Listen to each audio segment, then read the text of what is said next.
What's up, everybody? This is the undeniable, unfiltered, unbiased Gridiron Gilly Show. I'm your host, Gridiron Gilly, and we're going to talk about Week 7 college football and Week 8 college football, and we're going to talk about college football. I'm out here in my yard because it's a beautiful day. It's nice and cool this evening.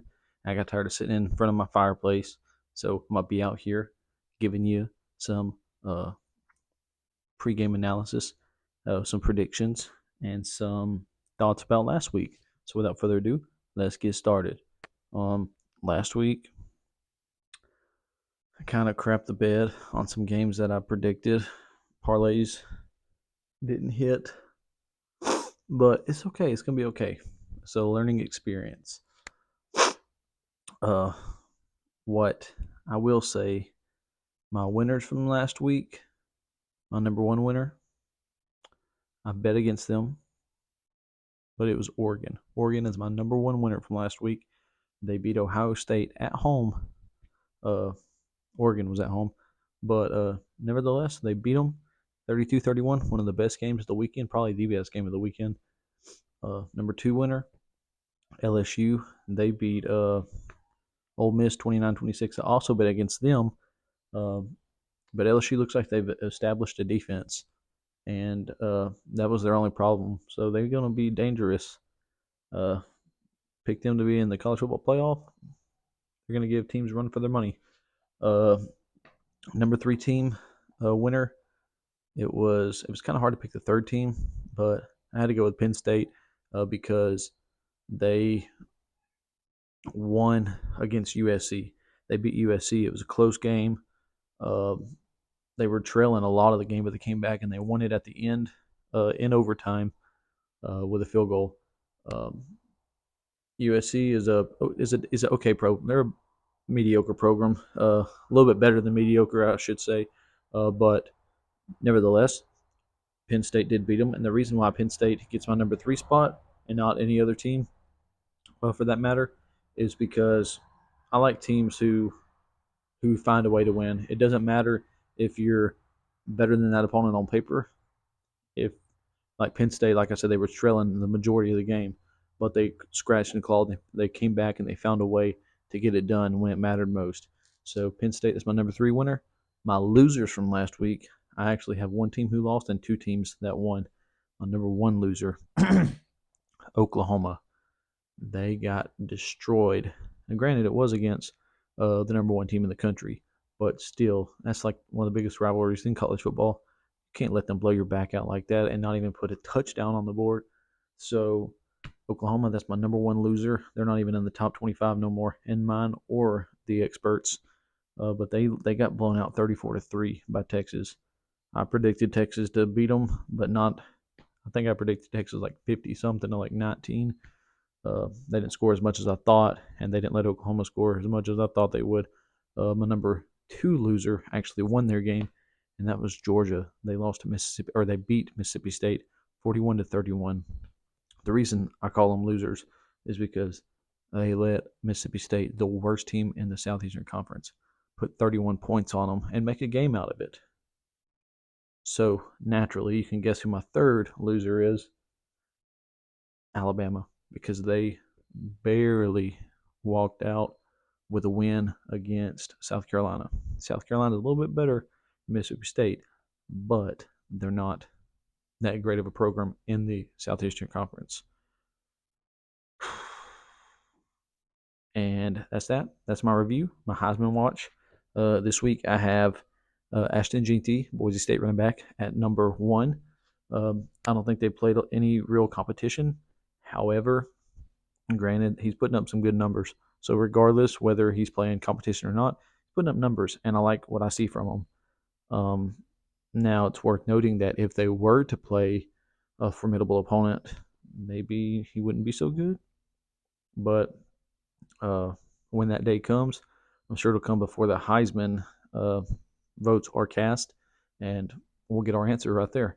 My number two Heisman watch, you're going to say I'm biased, but when you really look at what the Heisman is, it's like the most valuable player, most important player. It doesn't really have to be the best stats, in my opinion.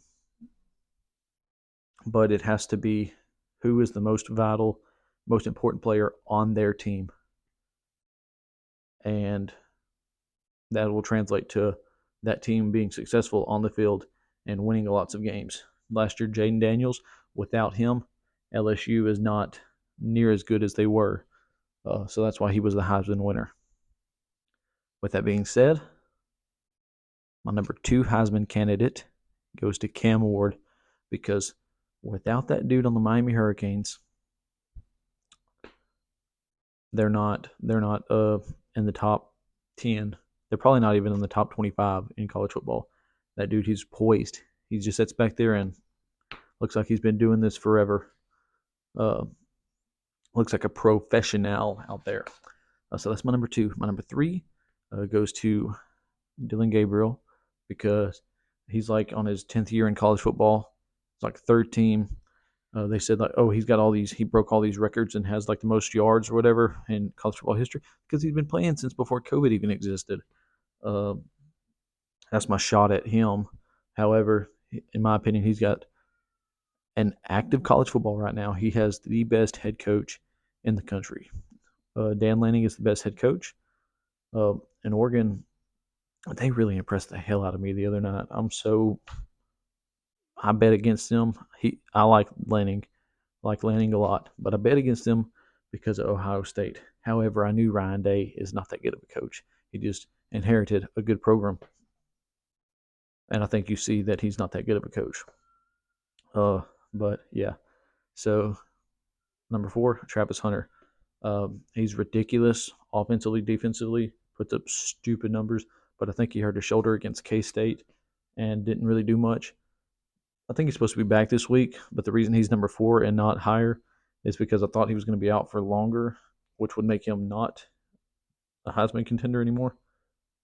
But yeah, that's all I got to say about that. And there is some other dude. I forgot. I was looking at it earlier, and there's some other guy. Oh, Clemson. Week 1, but whenever Gridiron Gilly first started making these videos, I talked a lot of trash, a lot of garbage about Clemson and them not getting guys in the portal and just them not being what they once were. Because what they once were, they were in the college football playoff every single year, and they've been down the last few years. However, those dudes' only loss came to Georgia week 1. They have been rocking and rolling ever since that moment. They play great defense. Cade Klubnik, I've said a lot of bad things about him, but had they not lost to Georgia week 1 in the way that they did, which Georgia's not the team that they were week 1. I think if they played now, it'd be a different story. But Cade Klubnik, that dude should be a Heisman candidate. He's put up some ridiculous numbers ever since they got the ball rolling over there in Clemson. But that's my Heisman candidates. I'm gonna try to go faster this week on my talking. So without further ado, let's get into this week. I picked 3 games, or actually, I picked like 8 games, but my fans, they picked 3 of those 8 games for me to break down and analyze and rock and roll through. And those 3 games are number 5 Georgia at number 1 Texas, number 7 Alabama at number 11 Tennessee, and Nebraska at number 16 Indiana. Probably should have put Michigan and Indiana on there, or Illinois on there, because they're both in the top 25. However, I don't think Michigan should be. I don't know why they're in the top 25. After this week, I don't think they will be anymore, and I'll be glad, because they don't have no offensive identity at all, other than a couple guys who can run the football. But anyways, Georgia, number 5 at Texas. This game last year would have been, it's still going to be good this year, I think. I still think it's going to be exciting. It's going to get a lot of views, a lot of social media presence, a lot of people talking about it, a lot of celebrities come out. You know, McConaughey's going to be jacked out there. But Georgia and Alabama, they're both down this year. Alabama's really down bad because they don't even have the greatest head coach of all time anymore. They got Kalen DeBoer, and I don't think he's that great of a coach. I think he got the position because what he did with Washington, which was lose the national championship. Um, but if Saban was still the head coach of that team, they would not be in the position they're in, and they're still number 7. They're still bowl or college football playoff eligible. They're still in the conversation. But if Saban had them, there wouldn't be a question mark on their. They barely beat South Carolina. Saban would have those guys locked and loaded. So, anyways, Georgia, Texas. Georgia's down this year. I feel like they played a couple close games. Barely got out of the game with Kentucky. Barely got out of the game with Mississippi State. And granted, those are formidable SEC opponents, but Georgia, if Georgia is really Georgia, they should be steamrolling these guys. So Texas has looked hot. Texas, when they have played teams that are competitive, Texas has steamrolled them. I don't think Texas has played a close game this year. I could be wrong, but I doubt it. But anyways, when I look at this game, I look at head coaches. Sark has built a program down there in Austin. Kirby, he's built a program at Georgia. 2 great head coaches, I feel like. Quinn Ewers, he has the edge at quarterback. I don't think Carson Beck is good. I never thought he was good. I just think he's got a good team, and he throws the ball a crap ton. He throws like 50 passes a game. So naturally, when you throw the ball 40 to 50 times, you're going to throw for 400 yards a game. That's just how it works. Defensively, they're still good, but they're not as good as they once were. That's what happens when you send 10 guys to the league every year. But when I look at it, the key factor in this game comes down to both teams are great defensively. However, I think Texas has the edge offensively, and I think Georgia will not be able to establish a run game against Texas. And I think if you don't establish a run game in this game, you're not going to win. Most of the time in college football, if you can't establish a run game, if you can't control the line of scrimmage, you lose. That's just how it works. That's football. You got to have a run game unless you're just Mike Leach or somebody. But yeah, when I look at it, I think Texas is going to set the tone early, and I think they're gonna punch Georgia in the mouth. I don't think it's gonna be as one-sided as maybe Texas Michigan or Texas Oklahoma was, but I do think it's gonna be a pretty significant win for the Longhorns. So with all that being said, I'm taking Texas 36-20 as the victor. My number 2 game, I'm taking number 7 Alabama at number 11 Tennessee. It's in Knoxville. Last time Alabama played there, I believe, was 2 years ago. Whenever they threw the goalpost in the river, I think they did that. I'm not sure. I know they took it down, but anyways, yeah, Alabama at Tennessee. It's gonna be good. It's gonna be not as good as that game 2 years ago, because neither offense is as talented as they once were, and neither defense is as good as they were then. And I don't even think the defenses were that good that game. I think it was a pretty high scoring game, and it was one of the best games, probably the game of the year, if I can remember. By my standard, it was the game of the year. But when I look at this, if Tennessee hadn't screwed the pooch the last few weeks, barely beat Florida, lost to Arkansas. If Tennessee hadn't done that, I was believing in Nico, quarterback. I was believing in him. He's a freshman. He's moving the ball well. The defense was playing pretty good ball. Offense was moving the ball, putting up points, looking real good. So I was pretty hot on Tennessee. However, their last couple of games, um, which are Alabama's last couple of games, haven't been that great. Tennessee's last couple of games hadn't been that great. However, when I look at the level of competition between the two, Alabama's last two, I believe, was Vandy and South Carolina. Tennessee's last two was Arkansas and Florida. By my standard, I think South Carolina and Vandy are better opponents than Arkansas at Florida. Don't care what their record is. I don't think they're that good. I think on the they're down there with Mississippi State and Auburn as the worst program in the SEC. But when I look at this game, that's really all it comes down to.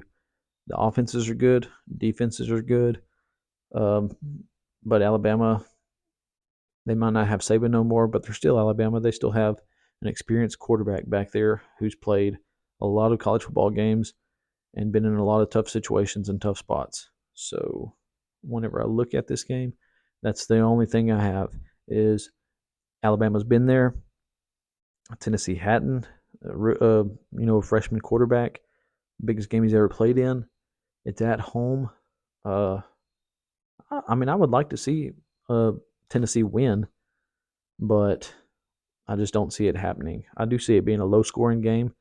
I think I picked the under on it. I forgot what it was, but let's see what I predicted. I said Alabama over Tennessee 28-17. So there you have it right there. Alabama, Tennessee. I have Alabama going into Neyland Stadium and 4 touchdowns, call it a night. Tennessee put up 17 points.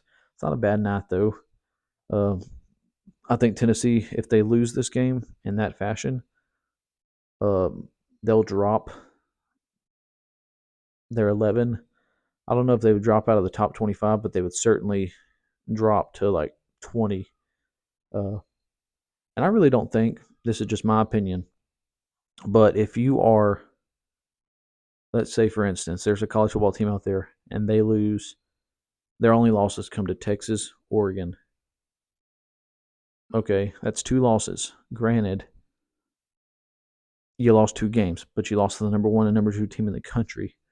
So should you get kicked out of the top 25, or should you, if those are your only 2 losses and you had a strong schedule, should you still be in the top 10 because your only 2 losses came to number 1 and number 2? It just depends on how you lose those games. And that's just me talking on my soapbox.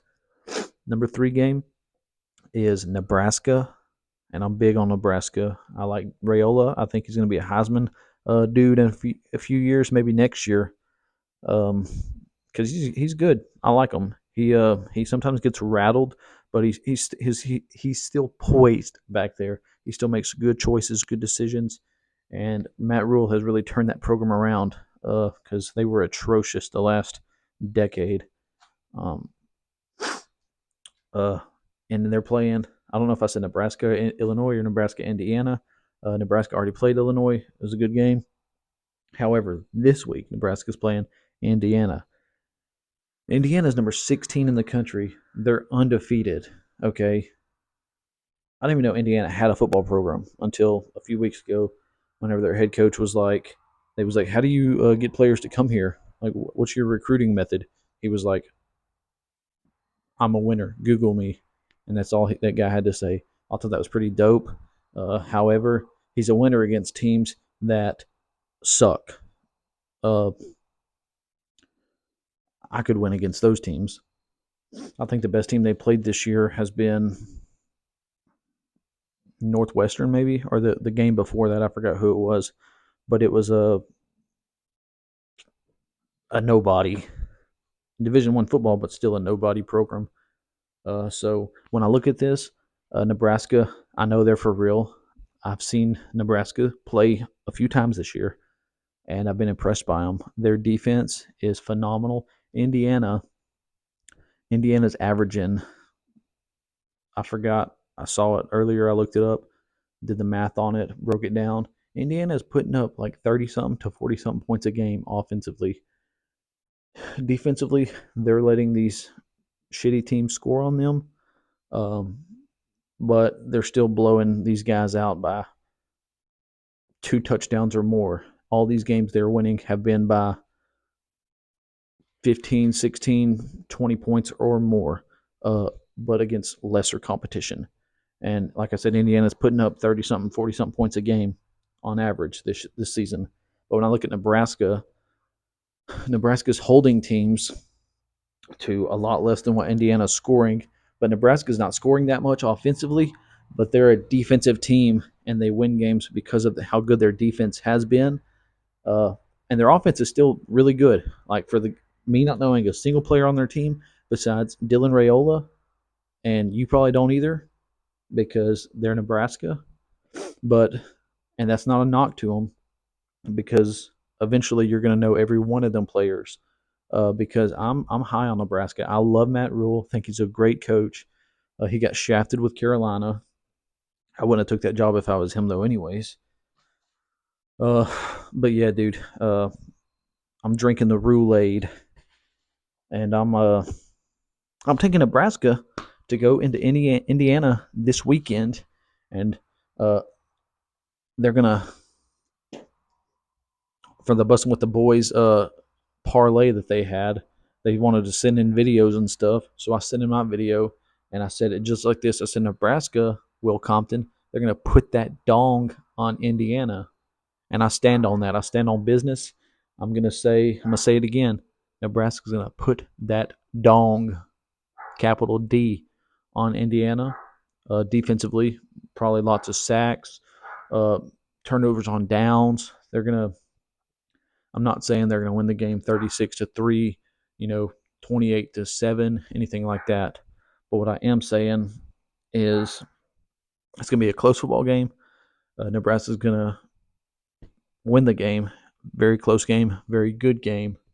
But Indiana's gonna know that they got punched in the mouth at the at the fourth quarter, at the 0 second left on the clock mark.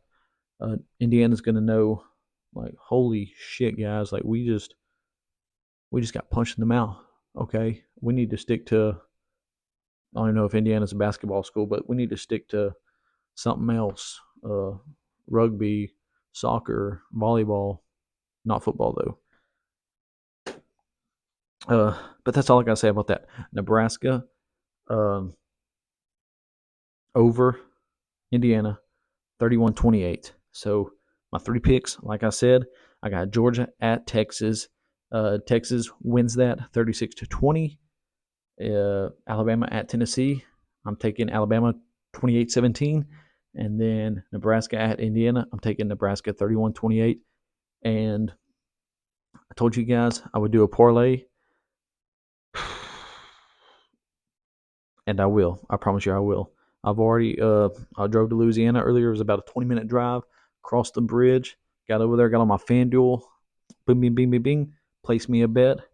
Um, should win a few $100s if everything hits. But if you want to hear what I did, I'll let you know. Friday night, tomorrow night, we have Oklahoma State at BYU. I told you guys, BYU, my Mormon brothers up there in Utah, um, they play good football, and they really play good football when it's dark outside. When it's nighttime, those guys play phenomenal football. Oklahoma State, I don't know what's up with them. Quarterback sucks, good head coach, and a good running back, but that's about it. They haven't impressed me this year. Their only significant win in my eyes was the Arkansas win, and that's not even that significant because Arkansas sucks. But it was still a credible win in my eyes for Oklahoma State. But when I look at this game, I saw, when I placed my bet, it was, I think, BYU -9 was what the spread was. So I bet BYU to beat Oklahoma State by 10 points or more. And I think they'll beat them by 2 touchdowns at least. So that was my bet there. That's my first leg of the parlay. BYU by 10 or more over Oklahoma State. Second leg of the parlay, LSU at Arkansas. I picked LSU to win this game. I forgot what the line was, but I picked LSU minus, let's go say 1.5 or 3. It was either 1.5 or 3, I forget. But I picked LSU to win this game by like 7 or more. I believe. I think as good as LSU has been defensively the last few weeks, um, Ole Miss, I thought Ole Miss was going to come out slinging and just destroy these guys. But LSU, like I said, they established a defense and they impressed me. So Arkansas is unimpressive. They haven't been impressive since Darren McFadden and Ryan Mallett played there. RIP Ryan. But I'm going LSU to win this game by 7 points or more. Now we're going Michigan at Illinois. I think that's number 22 versus number 24 in the country. However, I don't care what Michigan's ranked. Illinois money line. Texas A&M at Mississippi State. That's easy. Texas A&M money line. Texas A&M is a pretty decent program. I shit on them beginning of the year. Weigman was garbage.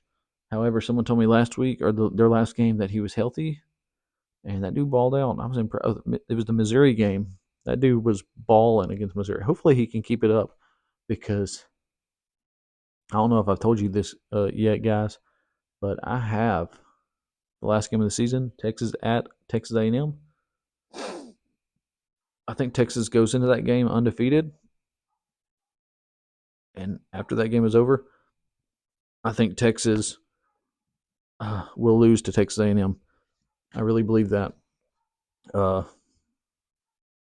as long as A&M stays healthy and keeps playing like they have been. Texas has been balling out. Texas hasn't wavered. But however, at the end of the day, they're Texas. They seem to always find a way, like the Dallas Cowboys, to screw up whenever they don't need to do that. So, but that's not what I'm talking about right now. I'm talking about parlays. So I've got BYU to win by 10 or more, LSU to win by like 7 or more, Illinois money line, Texas A&M money line, and then my last two of the parlay are going to be Rice at Tulane. I picked over 52.5 points on that one because Tulane, those guys score a lot of points, and I don't care if they score 48. Rice, I think, will score at least 6. So that's where I got the over 52.5 total match points on that. I think Tulane last game they put up 70 something, and the week before they put up like 40 something or 50 something. So those guys are balling, and they're in my top 25. And my last one, Kentucky at Florida. That's gonna be, could be wrong, but I doubt it. A boring game, a defensive game. Both teams don't score a lot of points, so I took the under 42.5 points is what I took on Kentucky at Florida. I took the under 42.5. That's my 6-leg parlay. BYU to win by 10 or more, LSU to win by 7 or more, Illinois money line, Texas A&M money line, Rice at Tulane over 52.5, and Kentucky at Florida under 42.5. And that's all I got to say about that. I kept it under 30 minutes. Y'all place y'all's bets, hit y'all's parlays. Anytime touchdowns, whatever y'all do, try to win some money. And I'm trying to do the same. But if you watch this video, I love you. Follow Gridiron Gilly and give me some followers, guys, because I need them because I only got like 3. But anyways, take it easy. I'm gonna be back next week, and I'm gonna give you. I'm gonna stop the video now, but I'm gonna start another one, and it's gonna be my top 25, and then I'm gonna go watch Thursday Night Football, Broncos Saints.